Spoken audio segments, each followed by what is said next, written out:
참 예수님. 오늘 일독서 보면 요셉을 알지 못하는 새 임금이 이집트에 있었어요. 그 요셉이 누구 요셉이 말하는 거예요? 마리아의 남편 요셉이에요? 아니죠. 창세기의 마지막 끝부분에 나오는 요셉이에요. 그리고 이제 탈출기 처음입니다. 그 요셉의 일을 몰랐던 이제 임금이 나타나서 이스라엘 백성들이 엄청나게 늘어나는 걸 본 거예요. 이집트에서. 멀리서 바라보니까 두려웠던 것 같아요. 뭔진 모르겠습니다. 하여튼 두려움을 느낀 건 맞아요. 체형이 더 컸나? 하여튼 뭔가 믿는 구석이 있으니까 뭔가 달랐을 거예요. 자신감도 있어 보이고 뭔가 보기에 특별했을 거예요. 그래서 사내 아이들을 다 죽이라고 명령합니다. 이때는 구세주가 나타났을 때, 태어났을 때 아이들을 죽이라고 했던 거랑 다른 겁니다. 그냥 보니까 뭔가 모르게 싫었던 거예요. 다 죽여버리라 명령을 하는 거예요. 차라리 이스라엘 백성을 가까이서 봤더라면 그들에게 많은 것들을 배울 수 있었을 텐데라는 안타까움이 저는 있습니다. 사실 우리가 멀리서 바라볼 때가 있고 가까이서 바라볼 때가 있죠. 멀리서 바라보는 게 나아요? 가까이서 바라보는 게 나아요?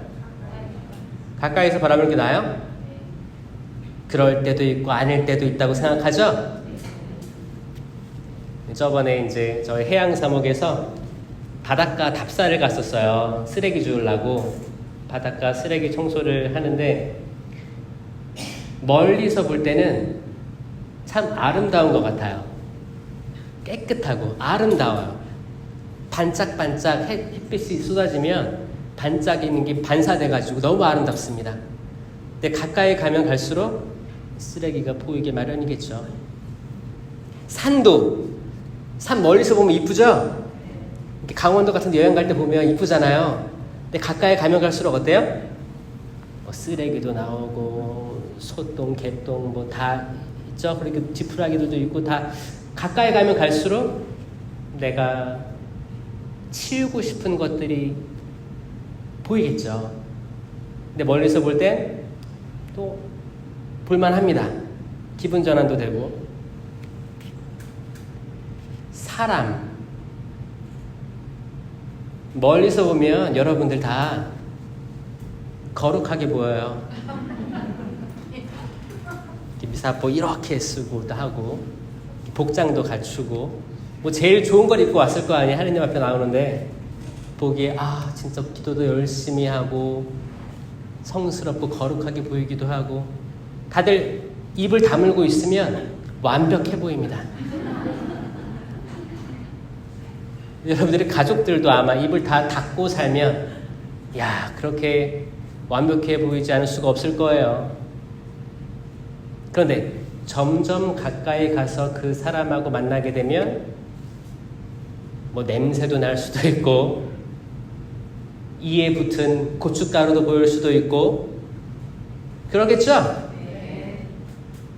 저도 영상에 멀리 잡히는 걸 원하는데 가까이 잡힐 때면 이렇게 막 뾰루지 같은 게 나오는 것 같아가지고 싫습니다. 사람은 아무래도 멀리 있는 모습을 보여주기를 원하는 것 같아요. 팔짱 끼고 어느 정도 거리를 두고 보여지기를 원하는 인간적인 모습이 있다고 생각합니다. 성당 단체들도 마찬가지입니다. 단체들 멀리서 보면요 다 잘 돌아가는 것 같아요. 그렇죠? 성가대도 있을 수 있고 레지오도 있을 수 있고 성령기도회, 뭐 성모신심, 다양한 꾸르실로 에미 모든 단체들 다 멀리서 보면 와 진짜 대단한 사람들이야 이렇게 보이다가 그 안으로 깊숙이 들어와서 같이 들어와 살게 되면 이제 쓰레기들이 보입니다. 이 냄새가 어디서 나지? 냄새가 풀풀 풍겨. 그러면 쓰레기를 가득 안고 있는 것들이 보일 때가 있는 거예요. 그렇지 않나요? 저희들도 이제 신부들 이렇게 연수 같은 걸 가보면 멀리 있을 땐 다 잘 사는 것 같이 보이는데 가까이 가면 갈수록 대화하다 보면 아, 우리 다 죄인이구나라는 걸 느끼곤 합니다. 근데 죄인이라는 걸 느낄 때, 쓰레기가 있다는 걸 느낄 때 이게 불편하지만 가까이 가면 이걸 치울 수 있는 거리감이 생기는 거예요. 마찬가지로 만약에 이 파라오 임금이 이스라엘 백성들에게 깊숙이 다가가서 깨달았다면 자기의 더러운 것들을 치울 수 있었던 기회였어요. 하지만 멀리서 보니까 멀리서 볼 때 다가오는 것들만 생각하고 멀리서 지시를 내립니다. 다 죽여버려라. 이게 탈출기의 시작이었어요. 이 파라오의 끝장, 마침내 어떤 결말이 올지를 미리 보여주는 장면인 거예요. 오늘 복음에서 나는 평화를 주러 온 게 아니다, 칼을 주러 왔다라고 말씀하십니다. 시부님, 하느님은 평화시죠. 2000년 초인가요? 갤럽 조사에서 여러분들이 종교 생활을 해서 얻을 수 있는 게 무엇이냐라는 조사가 있었습니다. 전국적으로. 개신교 신자들이 뽑았던 1등은 구원이었어요. 구원. 천주교 신자들이 뽑았던 1등 뭔지 알아요? 평화였어요. 평화. 천만에요. 내가 평화를 주러 온 줄 아느냐? 칼을 주러 왔다. 이게 왜 그랬냐면, 이상하지 않아요? 그러면서 부활하신 예수님께서는 너희에게 평화가 있기를 하고 인사하셨는데, 왜 지금 오늘 말씀은 평화가 아니라 칼을 주러 왔다고 하셨을까? 칼은 왠지 무섭잖아요. 다 잘라버리고 죽이고 이런 전쟁 때 썼던 것들인데 왜 칼을 주러 왔다고 하셨을까? 여러분들이 잘 아시겠지만 평화는 결과입니다. 결과. 성령의 열매예요. 은사가 아닙니다. 열매. 우리가 은사를 발휘했을 때 생겨나는 9가지 열매 중에 있어요. 열매 다 이제 아시죠? 사랑, 기쁨, 평화, 인내, 친절, 선행, 성실, 온유, 절제. 이 9가지 열매는 그냥 뚝 떨어지고 하느님이 주시는 게 아니고 우리가 거두어 드려야 될 열매임을 믿습니다. 아멘. 그냥 주어지는 게 아니에요. 하느님은, 예수님은, 성령님은, 삼위일체 하느님은 우리에게 칼을 주십니다. 이 칼이 뭐예요? 말씀을 주시는 거예요. 이번 주, 다음 주 다 말씀에 대한 이야기예요. 밭에 씨앗들이 뿌려졌다, 말씀들이 뿌려지는데 그 땅이 어떻느냐라고 물어보시는 거예요. 다음 주 복음은 가라지가 또 심겨져요.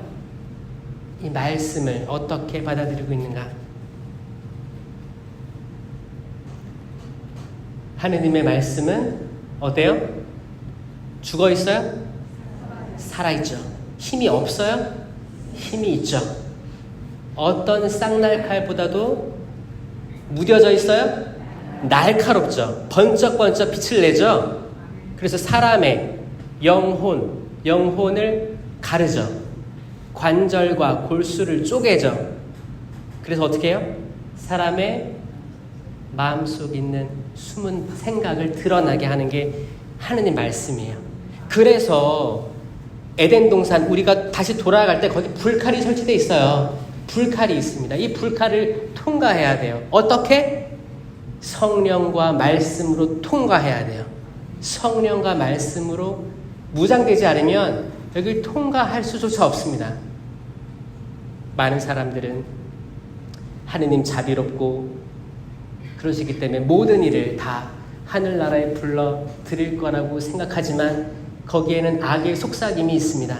괜찮아. 그 정도 살면 통과할 수 있어. 그 정도 살면 천국 갈 수 있어. 괜찮아. 그렇게 살아. 천만에요. 좁은 문입니다. 많은 이들이 그곳으로 들어갈 것이다. 들어가려고 노력할 것이다. 하지만 거긴 어때요? 좁은 문이에요. 좁은 문입니다. 구원으로 이르는 사람들이 적을 것이다. 그래서 여러분들이 더 열심히 저는 살고 있으리라 믿습니다. 평화는 그냥 주어지는 게 아니다. 여러분들 은사를 발휘해 있어서 평화의 열매를 맺게 해달라고 청하시는 거예요. 그냥 딱 주면 얼마나 좋아요? 하지만 그렇지 않다. 우리 집안에 내가 복음을 가지고 들어오면 집안 사람들과 싸울 거예요. 왜냐면 이상해 보이거든요. 이상해 보일 거예요. 여러분들 가족들은 평안하신가요? 어떤 사람이 이렇게 하고 어떤 사람이 이렇게 하고 대각선으로 하는 사람도 있어요. 우리는 이 말씀을 다 알고 있기 때문에 우리는 견딜 수 있습니다. 왜냐하면 예수님이 이미 말씀하셨어요. 그래서 만약에 주님 말씀 때문에 분열이 있는 가족들은 예수님 말씀 따라 산다는 것을 아시고 그냥 단순히 우리 집은 왜 그럴까 이렇게 할 필요가 없어요. 잘 가고 있다는 거예요. 그래서 뭐예요? 내가 내 자식을 하느님보다 더 떠받들 수도 있잖아요. 내 아들, 내 딸, 내 부모님 이거를 자제하셔라. 다 각자 살아갈 거예요. 중요한 건 여러분들의 구원을 바라시는 거예요. 너 무조건 냉담하지 말고 이제 나와야 돼, 이번 주부터. 이렇게 했어. 근데 아들이 싫어, 절대 안 갈 거야. 근데 아이는 유아세례 받았어. 너 유아세례 받았어. 뽑힌 사람이야. 가야 돼. 싫어, 안 갈 거야. 그럼 어떻게 해야 돼요? 더 싸워요? 너 이놈의 새끼야. 그러면서 밥 안 줘. 나가. 이렇게 할 거예요? 거기까지. 초대하면 됐어요. 초대했고 거절했으면 됐어요. 그 자유의지도 존중해 줘야죠. 만약에 계속 했어요. 그럼 자녀들이 봤을 때 성당 다닌다는 사람이 왜 이렇게 들을 기가 없냐고, 싫다고 했는데 왜 계속 얘기하냐고 그럴 수 있겠죠? 한번 초대했으면 됐습니다. 신발에 먼지를 털어버리고 또 한참 동안 텀을 둬가지고 나중에 또 물어보세요. 닥달하지 마시고요. 그렇죠? 일단 칼은 주어진 거예요. 말씀은 주어졌어요. 일단 거절을 했죠? 이건 남아있을 거예요. 마음에 남아있을 거예요. 이 아이가 어느 때 다시 이렇게 떠오를 거예요. 근데 이 말씀 때문에 계속 괴롭히는 사람들의 말은 잘 안 들을 수 있습니다. 우리가 할 만큼 하고 또 다음 사람이 이 친구 성당 다시 데려나갈 거예요. 그 친구의 친구라든지 그 친구의 앞으로의 여자친구라든지 나중에 배우자라든지 미래에 이 사람이 만나게 될 사람은 많습니다. 근데 엄마가 아빠가 아이들을 또 부모님을 그렇게 하면 가장 가까이 있는 사람이 적이 되겠죠?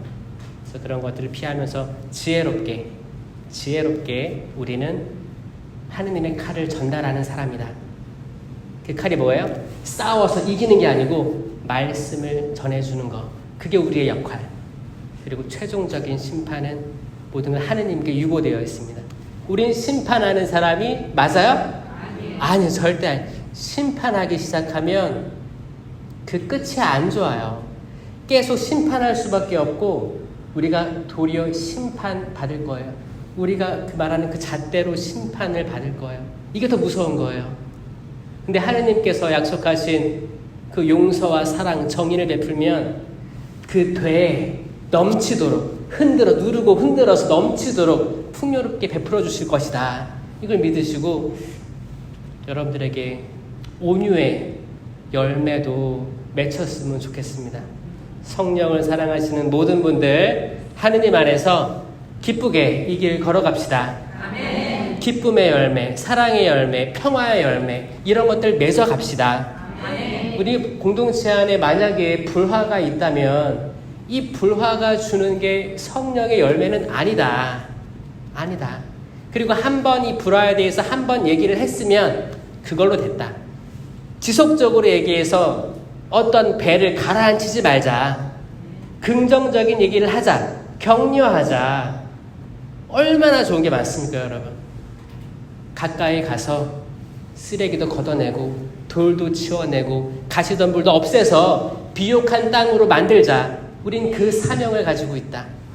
그리고 비 내리고 싹을 움트게 하고 하는 것들은 하느님께 달려있음을 믿고 이 길 기쁘게 달려갑시다. 아멘.